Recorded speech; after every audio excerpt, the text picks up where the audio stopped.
U.S. has announced that Daesh's actions against Yazidis and other minority groups in Iraq and Syria amount to genocide.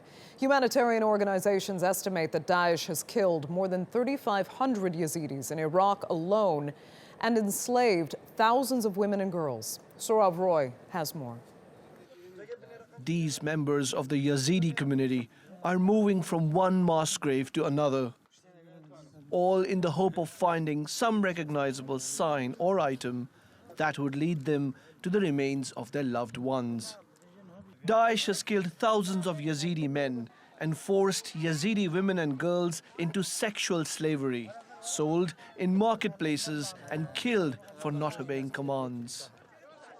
The groups also forced boys between 8 and 15 years of age into military and religious training. It's made them watch beheadings and often use them as child soldiers and shields. And the US says all of that is genocide.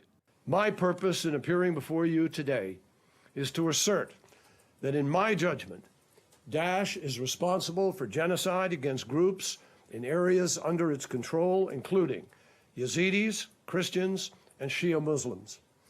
Daesh is genocidal by self-proclamation, by ideology, and by actions, in what it says, what it believes, and what it does.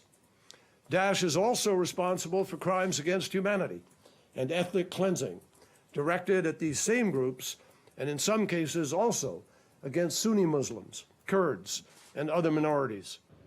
And Yazidis have welcomed America's stance. Definitely, we appreciate this statement and we are very grateful. The statement by John Kerry, along with the recent resolution of the European Parliament, will put pressure on the International Criminal Court to recognize this as a genocide.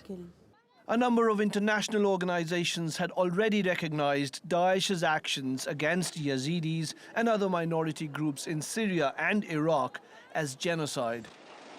And many believe it was about time the US also acknowledged it.